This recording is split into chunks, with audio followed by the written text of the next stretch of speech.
If you've never had your marriage end in a single sentence, I can't recommend the experience. It's efficient.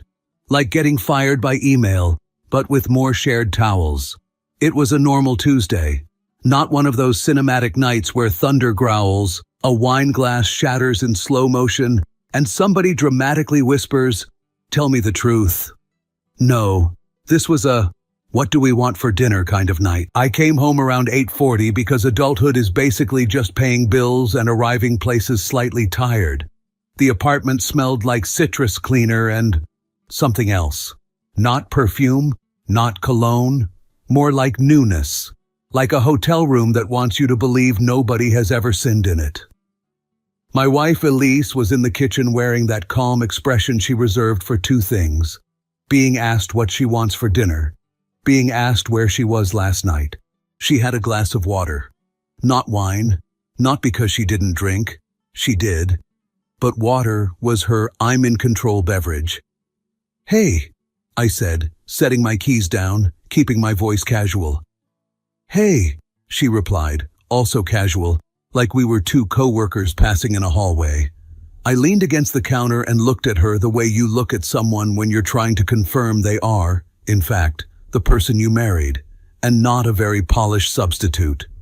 "You got home late," I said. I did. No flinch, no nervous laugh, no over-explaining, no, "I'm sorry, babe, traffic, the girls, the Uber," nothing. Now, I'm not the jealous type. I don't go through phones. I don't track locations. I don't do dramatic interrogations with PowerPoint slides titled, "Where were you at 1:17 a.m.? I'm a rational man. I run a company. I handle numbers. I handle people. I handle crises that involve grown men throwing tantrums over contract clauses. But I also have a functioning brain and a marriage, or what I believed was a marriage. So I asked the simplest possible question, the kind you ask because you expect a simple answer. "Where were you last night?" Elise took one sip of water like she was about to deliver a TED Talk on why my question was spiritually immature. "Out."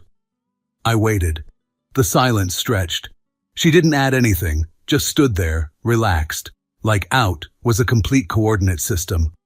I nodded slowly, calm, measured. "Out where?"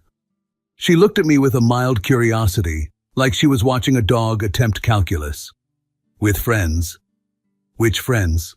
She blinked once, slow, controlled, like she was deciding how much respect my question deserved. Then she said very evenly, "I never said I was faithful." She paused, let it land. "You assumed it." And the room got quiet in a way that felt surgical, not dramatic. Not loud, not explosive, more like someone cut the power to the life I thought I had. I stared at her for a moment, waiting for the punchline, because my brain tried to save me. It tried to file the sentence under sarcastic joke or poorly timed banter, but her face didn't move. No guilt, no panic, no remorse. She wasn't confessing like someone caught. She was clarifying like a lawyer correcting your misunderstanding of a contract. My chest didn't tighten like in the movies. I didn't shout. I didn't slam my fist on the counter. I just felt something inside me go very still. "Okay," I said. That was it. Just, okay. Elise watched me like I was supposed to react louder, like she expected a performance and I'd chosen to stay off script. "You're not going to say anything?" she asked. "Oh, I'm going to say plenty," I replied.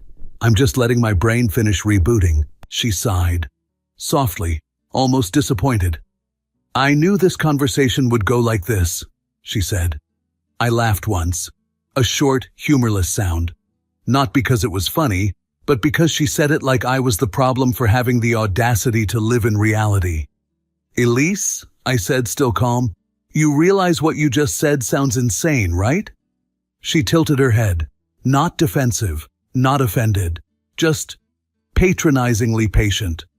"It only sounds insane if you're stuck in traditional narratives," she said. There it was, the tone, the vocabulary, the little verbal perfume she sprayed on anything ugly so it smelled like progress. I nodded.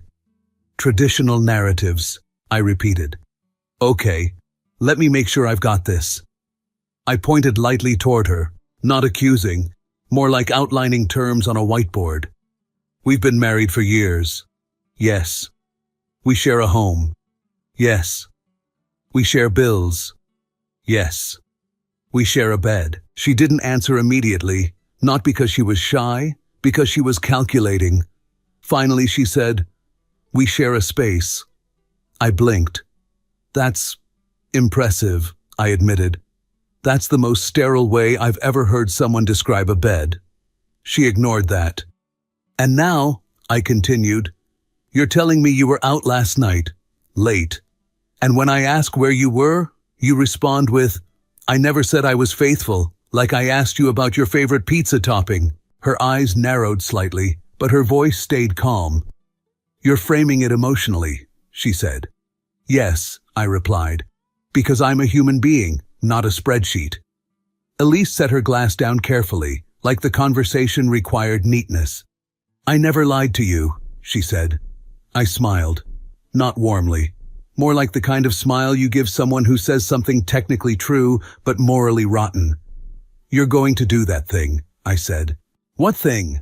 "The thing where you try to win by redefining words." Her expression didn't change. She didn't take the bait. She didn't get angry. That's what made it worse. She was calm because she believed calm meant she was right.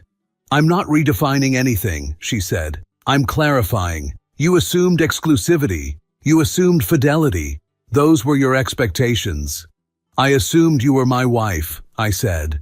Elise exhaled slowly. "Marriage doesn't automatically mean ownership," she said. I stared at her. "Ownership?" I repeated. "Who said anything about ownership?" "You're implying it," she said, as if she could hear my thoughts and had already edited them. I rubbed my jaw, thinking, controlling my tone, because shouting wouldn't help. Shouting is what someone does when they've already lost control of the situation. And I wasn't going to lose control. "Let's do this properly," I said, "because I'm clearly in a courtroom and didn't get the memo." Elise crossed her arms lightly, like she was indulging me. "Okay," she said. "Go ahead." I held up one finger. Question 1. At any point in our relationship, did you ever tell me you were seeing other people? No. Question 2. At any point, did you ever tell me you wanted an open marriage? No. Question 3. At any point, did you ever say, "Hey, just so you know, I consider fidelity optional, and you should not expect exclusivity unless we draft and notarize the concept"? Her lips tightened slightly. "You're being sarcastic." "Yes," I said. "That's my nervous system preventing me from smashing a plate." Elise looked at me the way someone looks at a man who doesn't understand modern art. "You didn't ask," she said. And that was the moment I realized something important. We weren't having the same marriage. We were using the same word for different things. I stared at her, quiet for a beat, and then nodded like I'd finally found the exact line where the bridge was broken. "Right," I said softly. I didn't ask. She took that as a win. I saw it in her eyes, just a flicker, a tiny little spark of satisfaction, because to her this wasn't betrayal. It was a semantic victory. I looked down at my hands. They were steady. Good. Then I looked back up at her. "Elise," I said, "I want you to answer one thing without philosophy." She lifted her chin slightly. "Okay. Were you with someone last night?" She didn't hesitate. "Yes." There it was. Clean. Simple. Like confirming a calendar appointment. I nodded again. "Was it the first time?" She shrugged. Minimal. "No." And I let the silence sit, because I wasn't trying to punish her with silence. I was letting my mind do what it does best. Collect facts. File them. Decide. I looked at her calmly. "You know what's funny?" I said. Elise raised an eyebrow, like she was curious what joke I could possibly tell while standing in the ashes of my marriage. "What?" "I thought cheaters lied," I said. "I didn't realize you could do it by refusing to confirm reality." Her eyes narrowed. "That's unfair." I smiled slightly. "Unfair," I repeated. "We're keeping score now? Because I can make a chart." She rolled her eyes, just a little, like I was the exhausting one. "You're acting like I stabbed you," she said. I took a breath and held it for a second. "No," I said. "You're right."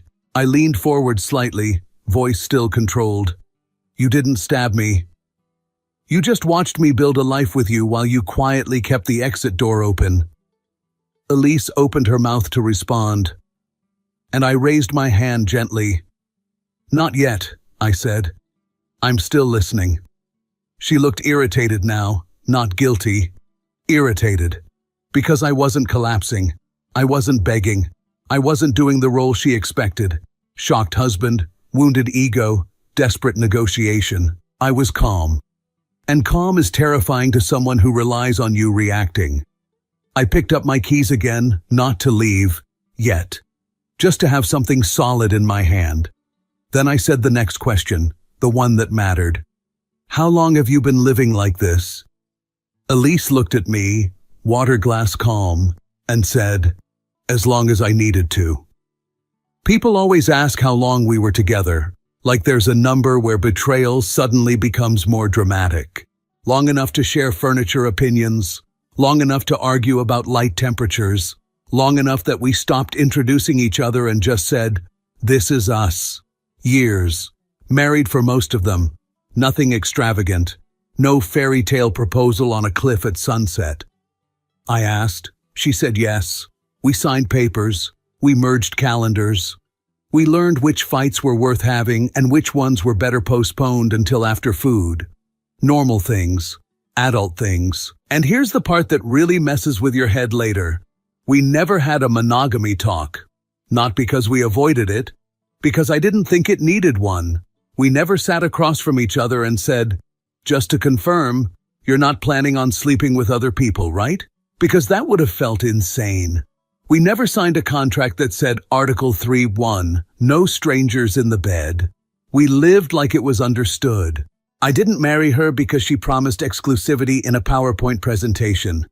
I married her because she showed up every day acting like we were on the same page.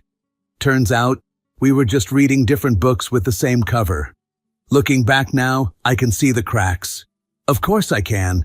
That's how hindsight works. It hands you a magnifying glass and asks why you were blind. There were comments, little ones, casual, always framed as jokes or thoughts. "I just think traditional marriage models are kind of outdated," she'd say, swirling wine like she was auditioning for a podcast. Outdated. Like fax machines. Or empathy. "Monogamy is such a social construct," she'd add, smiling, waiting to see if I'd flinch. I usually didn't. Not because I agreed, but because I wasn't threatened by conversation. I'd shrug and say something boring like, "Everything's a social construct if you zoom out far enough." She loved that. Or at least, she loved that I didn't push back hard. Then there were the jealousy lectures. "Jealousy is insecurity," she'd say. "People who trust don't need rules." Rules. Another favorite word. She used it the way people use boundaries when they mean, "I do what I want." At the time, I thought she was just intellectually curious, progressive, thoughtful. Now I understand she was doing something else entirely. She was laying groundwork, not announcing a revolution, just loosening the bolts. Because here's the trick. If you never say what you're doing, you can always claim you never changed. She didn't cheat suddenly. She rewrote the rules quietly. I remember one night in particular. We were at a dinner with friends. One of those couples who finish each other's sentences and somehow still look tired. The wife joked, "Marriage is about choosing the same person every day." Elise smiled politely and said, "Or choosing yourself." Everyone laughed. I did too. Because it sounded like a quote. Because it sounded smart. Because I didn't know it was a preview. Back then, her independence felt like confidence. Her detachment felt like maturity. Her refusal to cling felt like strength. I didn't realize detachment is only impressive when it's mutual. At some point, no exact date, no timestamp, I started noticing absences, not dramatic disappearances, just gaps. Late nights explained vaguely. New friends, whose names came up once and then never again. Phone tilted slightly away, not hidden, just angled. Like someone closing a door without locking it. And the language. That was the giveaway, even before I knew it. She started using phrases that weren't hers. Emotional labor. Compulsory expectations. Relationship norms. They appeared suddenly, like software updates. You don't notice one new word. You notice when the whole sentence sounds foreign. Still, I didn't accuse. Accusations are for people who need certainty before they think. I observed. I waited. I collected moments the way you collect receipts you hope you'll never need. Then came the overlaps. A dinner that ran late on the same night she'd said she'd be home early. A trip that lined up a little too perfectly with someone else's availability. Stories that were true, but incomplete in a very intentional way. Finally, I asked. Not angrily, not dramatically. Just, "Are you seeing someone?" She looked at me like I'd asked whether gravity was optional. "I don't see it the way you do," she said. Not no, never no. That was her real talent. She didn't deny facts. She denied frameworks. "I don't see it as cheating," she continued. "I see it as connection." Connection? I nodded slowly. "Does this connection have a name?" I asked. She hesitated for half a second, then said, "That's not relevant." I almost laughed, because when someone tells you relevance is subjective, it usually means you're getting close to something very relevant. That's when the real lecture started. Not shouting, not tears, a presentation. She explained, calmly, patiently, how fidelity is an expectation, not an obligation. How adults shouldn't assume exclusivity without explicit agreement. How I had projected my values onto her. "You assumed exclusivity," she said again, gently this time. Not me. It was impressive, honestly. The confidence, the vocabulary, the way she spoke like she was correcting a typo instead of dismantling a marriage. I listened, not because I was persuaded, but because I wanted to understand exactly how someone could stand in front of you and convince themselves they'd done nothing wrong. And that's when I realized something uncomfortable. She wasn't defending herself. She was teaching me why I was wrong. And she was very, very good at it. Once Elise realized I wasn't going to explode, cry, or beg, she shifted strategies. So she started educating me, slowly, patiently. Like I was a student who'd shown up late to a class called Modern Relationships 101. "You're framing this emotionally," she said, sitting across from me on the couch, legs tucked under her like she was about to give a wellness lecture. "That's not productive." "I'm devastated," I replied. "But sure, let's talk about productivity." She ignored that. "Fidelity is an expectation," she continued, "not a rule. You can't be betrayed by something that was never agreed upon." I leaned back and crossed my arms. "So, let me get this straight," I said. "If I never explicitly say I won't steal your car, that means the car is philosophically available?" She smiled, tight and controlled. "That's not the same thing." "Of course it is," I said.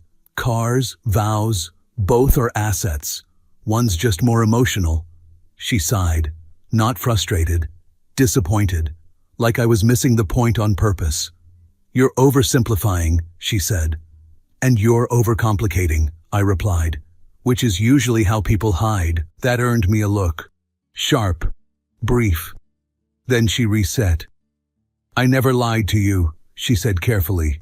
"I just didn't correct your assumptions." That sentence deserves a trophy, not for morality, but for precision.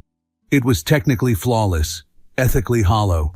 Like saying you didn't push someone, you just failed to stop them from falling. "So you watched me build a life around an assumption you knew I had," I said, "and decided silence was, what, consent?" She shook her head. "You're being dramatic." There it was, the universal gaslighting lubricant. Dramatic. "Okay," I said calmly. "Let's remove drama." I leaned forward. "Did you know I believed we were exclusive?" "Yes." "Did you benefit from that belief?" She paused. "Just a fraction." "Yes." "Did you ever correct it?" "No." I sat back. "That's not miscommunication," I said. "That's a strategy." Her jaw tightened. "You're turning this into something ugly," she said. "You're trying to make me the villain." "No," I replied. "I'm trying to understand the plot twist." She stood up then, pacing slightly, because standing gives some people a sense of authority. "You're upset because your fantasy collapsed," she said. "You imagined a version of marriage that only existed in your head." I laughed. Actually laughed. "Interesting," I said, "because I could have sworn that fantasy came with shared taxes and your last name." She didn't respond to that. Instead, she said the line that finally explained everything. "I thought we were mature enough not to need labels." Labels. Marriage, apparently, was just a suggestion, a vibe, an optional subscription she forgot to cancel. A few days later came the dinner. Friends, wine, normal laughter. The kind of night that's supposed to prove everything's fine. And for a moment, it almost did. Then someone asked, casually, innocently, how we were doing. Elise smiled, warm, confident. "We're good," she said. "We just realized we had different assumptions about exclusivity." The table went quiet. Not shocked quiet, uncomfortable quiet. She continued, unbothered. "We never actually agreed on being exclusive," she said. "I thought we were past needing those kinds of labels." Someone nodded, slowly, like that made sense.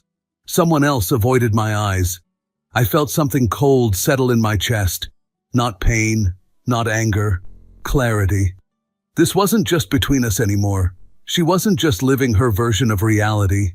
She was exporting it, and watching me sit there, politely, as it rewrote me in front of witnesses. I took a sip of wine and smiled faintly. Because here's the thing about public moments. They reveal who's rehearsed and who's improvising.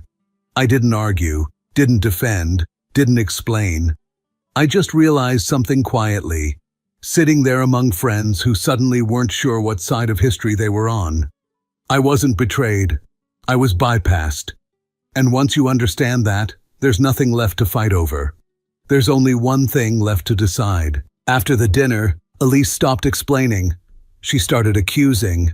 That's usually how it goes. When logic stops working, emotion gets weaponized.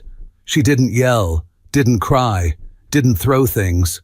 She did something far more refined. She reframed me. "You're trying to control me," she said one evening, arms crossed, voice steady. "You're uncomfortable because I don't fit into your idea of a wife." I nodded slowly. "Interesting," I said. "Because yesterday I thought I was uncomfortable because my wife was sleeping with other people." She rolled her eyes. "There you go again," she said. "It all boils down to this." "Right," I replied. "I should have reduced it to a TED Talk instead." She ignored that. "This isn't about what I did," she continued. "This is about how you're reacting." Ah, yes, the classic maneuver. Step 1, redefine the crime. Step 2, put the spotlight on the victim's tone. "You're hurt because you're attached to outdated structures," she said. "You were raised to believe marriage meant ownership." I leaned back in my chair, calm, almost amused. "You keep using that word," I said. "I don't think it means what you think it means." She didn't smile. "You want me to fit into a box?" she said. "You want certainty, rules, boundaries?" "Correct," I said. "Those are usually how adults coexist without burning everything down." She shook her head. "You're afraid of ambiguity," she said. "No," I replied. "I'm afraid of people who benefit from ambiguity." That one landed. I could tell. She changed tactics again. "You want a simple story where I'm wrong and you're right," she said quietly. "No," I said. "I want an accurate one." She looked at me then, really looked, not angry, evaluating, like she was trying to figure out whether this version of me was temporary. "You're being cold," she said. I smiled. "Good," I replied. "That means I'm finally thinking clearly." That's when it clicked. She had lived in a different model the entire time. In her world, commitment was optional. Fidelity was conditional. And I was convenient, stable, reliable, present. a background feature. And I stopped negotiating. I stopped explaining why it hurt, stopped correcting her logic, stopped reacting. That's when she noticed. "You're pulling away," she said one night, watching me pack a small bag. "You're shutting down." "No," I replied. "I'm shutting this down." She softened instantly. That was almost impressive too. Her voice lowered, her shoulders relaxed, her eyes got warmer. "I think you're overreacting," she said gently. "We don't have to end everything over a misunderstanding. We can reset," she continued. "Now that we're being honest, we can move forward." I zipped the bag and looked at her. "Forward," I repeated. "Into what?" She hesitated. "Into a relationship without assumptions," she said. "Without outdated expectations." There it was. Forward meant accepting her world. A world where rules appear only when convenient, where silence counts as consent, where love is flexible, but loyalty is optional. She stepped closer. "You don't have to decide anything right now," she said. "You're emotional." I met her eyes. "No," I said calmly. "I'm precise." That confused her, because she was used to men needing time, needing reassurance, needing her to explain things slowly. I didn't need any of that. I already had the answer. She just hadn't heard it yet. The night I left wasn't dramatic. No slammed doors, no shouted confessions, no cinematic rain, just a quiet apartment and two people who finally stopped pretending they were speaking the same language. Elise leaned against the kitchen counter, watching me the way you watch someone who's about to make a mistake you plan to forgive later. "You don't have to do this," she said. "Not like this." I set my bag down by the door and turned to her. "Like what?" I asked. "Calm?" She frowned slightly. "Final," she said. Ah, there it was. She didn't mind conflict. She didn't mind chaos. She didn't even mind pain. She minded conclusions. "You're acting like everything is settled," she continued. "Like there's nothing left to discuss." "There isn't," I said. She scoffed softly.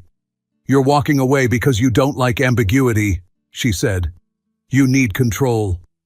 I smiled. "It's fascinating," I said, "how you keep calling boundaries control and silence freedom." She stepped closer. "I never promised you fidelity," she said again. "I never said I was faithful." I nodded. "I know," I said. "You've been very clear about that." She hesitated, just a little. "And yet," she added, "you stayed." That was her final card. The unspoken implication. If it was so wrong, why didn't you leave sooner? I looked at her for a long moment. Not angry, not sad, almost appreciative. "You're right," I said. "I did stay." She relaxed slightly. Just a fraction. "Because I assumed," I continued, "that the person standing in front of me was the person I married." Her expression tightened. "And now?" she asked. "And now," I said calmly, "I understand who you are." Silence. She crossed her arms. "So that's it?" she said. "You're just going to leave?" "Yes." "No counseling? No conversations? No redefining things?" I shook my head. "I'm not interested in renegotiating reality," I said. She laughed once, sharp. "You're being dramatic again." I smiled. "No," I replied. "I'm being consistent." She stared at me, trying to provoke something. Anger, hurt, doubt. Nothing came. "You assumed exclusivity," she said one last time. "That's on you." I nodded. "And I assumed," I said, "that when someone lets you build a life with them, they're not quietly keeping the exit door open." She opened her mouth to argue. I raised my hand gently, not to stop her, but to signal I was done listening. "And here's the thing," I added. "I never said I'd stay once I understood who you are." That one finally landed. Not because it was clever, but because it removed her from the center of the story. She wasn't the judge. She wasn't the teacher. She wasn't the authority correcting my misunderstanding. She was just a person I no longer chose. I picked up my bag and opened the door. Behind me, she said quietly, "You're going to regret this." I paused, then turned slightly. Maybe, I said, but at least it'll be my regret. I stepped into the hallway and closed the door behind me. No anger, no victory speech, no revenge fantasy, just clarity. And for the first time in a long while, that was enough. People like to believe the truth arrives all at once. A confession, a screenshot, a dramatic revelation that neatly explains everything. That's not how it happened. The truth came the way debts do, slowly, quietly, one uncomfortable notification at a time. After I left, I didn't go digging. No revenge research, no obsessive late-night scrolling. I was done. But life has a strange sense of timing, and people have an even stranger need to talk once they realize you're no longer protecting someone's image. It started casually. A message from someone I hadn't heard from in years. Hey, I don't know if this matters now, but I thought you should know. It always starts like that, with hesitation disguised as concern. Then another, then a third. Different names, different cities, different time frames. Same pattern. At first, I assumed overlap. Maybe one or two situations I'd misunderstood. I was wrong. It wasn't an affair. It was a system. There were men before we were married, men during the engagement, men during what I thought were stable years.